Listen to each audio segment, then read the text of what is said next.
Y para profundizar en este tema, esta noche conversamos con la doctora Leticia Calderón Chelius, investigadora del Instituto Mora. Leticia, buenas noches, bienvenida a Punto de Referencia. Alberto, buenas noches, un gusto aquí. Muchas Buenas gracias por noches. estar con nosotros. Leticia, una cantidad impresionante de recursos para ICE, pero que es apenas un reflejo de lo que hay detrás. La decisión de declarar abiertamente una guerra en contra de las personas migrantes. ¿Qué decir en este caso? ¿Tú cómo ves este asunto?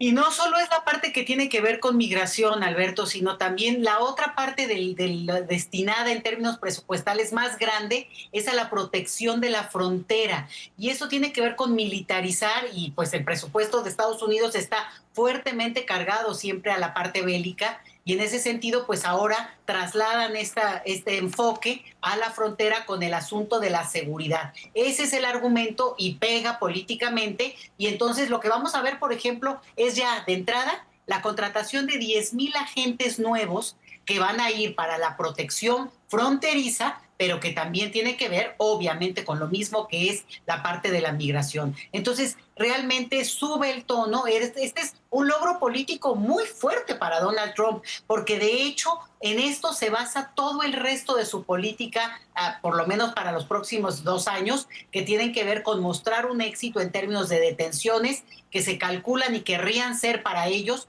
de 3,000 personas diarias, lo que implica que hacen estas redadas de muchas personas, pero también al mismo tiempo que detienen a personas que no serían del perfil que supuestamente estaría, pues, digamos, fuera del tiempo legal para estar en Estados Unidos, o que ya vencieron sus papeles y tendrían que haberse presentado a una corte, o presentándose a una corte, son detenidos. Entonces, la situación era grave, es mucho más grave ahora y ni modo, toca decirlo.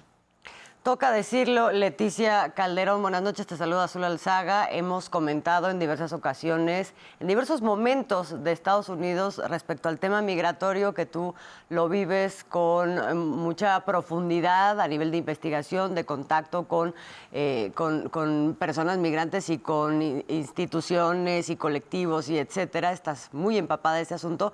En otros momentos hemos comentado esto de que de pronto el discurso se puede emplear políticamente, se enardecen los ánimos y todo, pero no realmente eso se refleja en, digamos, a ras de tierra, en donde siguen habiendo flujos de migrantes, en donde sigue habiendo, desde luego, el reconocimiento de la importancia que tienen dentro de la economía, etcétera. Eso parecería que son como dos universos diferentes en este momento. No si estamos viendo una cuestión inédita desde tu punto de vista, Leticia. Sí, pero también con un pragmatismo feroz, Azul, buenas noches, porque fíjate que justamente hoy mismo ya Trump empezó a hablar y que podría haber un programa especial para lo que él llama, y ya lo llamaba desde la pandemia, trabajadores esenciales, que serían aquellos que están en el campo agrícola, la parte de la cosecha, la parte más dura del trabajo del campo, por un lado, e incluso podría incluir, dijo, aquellos que trabajan en el sector hospitalario, restaurantes, sector servicio en general. Pues ahí están los mexicanos en general, la verdad. Y el punto, ¿cuál es? Que él decía, ya hay presión de parte de empresarios, de agricultores, que han estado, pues obviamente, demandándole que haya una flexibilidad en términos de las contrataciones, porque sus mercados efectivamente son muy tocados por lo que son este tipo de acciones contra las comunidades migrantes. Entonces, hay un pragmatismo, una hipocresía, porque por otro lado también hay que decirlo, lo que va a hacer este programa económico es que le va a invertir dinero, digamos, deuda a Estados Unidos, y va a haber recursos. Vamos a ver digo, es un poco la expectativa que tienen los economistas de cuál va a ser la reacción, pero una podría ser esta inversión de dinero, digo yo, simplemente si van a construir, digo, ni modo, hay que decirlo, pero algo en la frontera, pues va a haber inyección de recursos, y por tanto eso puede generar también una expectativa de flujo circulando, aunque sea una deuda que después, pues ellos acumulan deuda, ¿verdad? Ellos sí son de los que acumulan deuda. Entonces, aquí un punto importante es que son como, siguen siendo estos universos que se mueven de repente en momentos distintos, porque al final de cuentas sigue habiendo una fuerte demanda de trabajadores en Estados Unidos, y por este otro lado el discurso tan fuerte, tan potente, que al final tiene aval social en ese país. Tiene aval social, pero al final del día, Leticia, dentro de todo este componente del pragmatismo tan grande que está demostrando Donald Trump, pues existe un beneficio importante para grupos empresariales que estarían sacando ventaja de esta política antiinmigrante. Las cárceles son apenas un ejemplo. Quienes vayan a construir, si es que se concreta la ampliación del muro, serían otro. ¿Qué es lo que puede ocurrir en adelante? ¿Hasta dónde va a poder aguantar Estados Unidos esta circunstancia que vemos ahora mismo con este pragmatismo tan feroz como lo defines?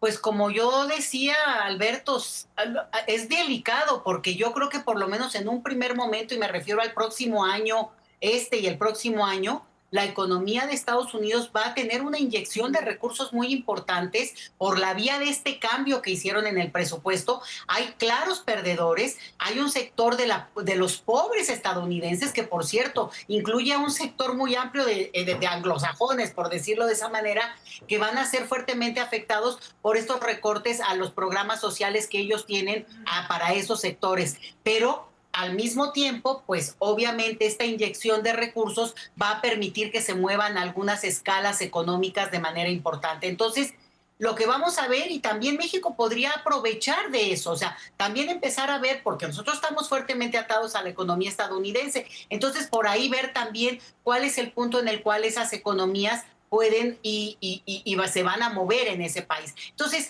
una de las cosas es que frente a la gran nación que es Estados Unidos, que tiene tantos claroscuros, pues obviamente algunos sectores van a gozar del recurso, otros afectados, pero en el tema de lo migratorio, también al mismo tiempo se van a dar reacomodos importantes. Aquí yo creo que algo que es central son dos cosas. Una, la defensa total a los derechos humanos de las personas, lo decía la presidenta Sheinbaum en la mañana.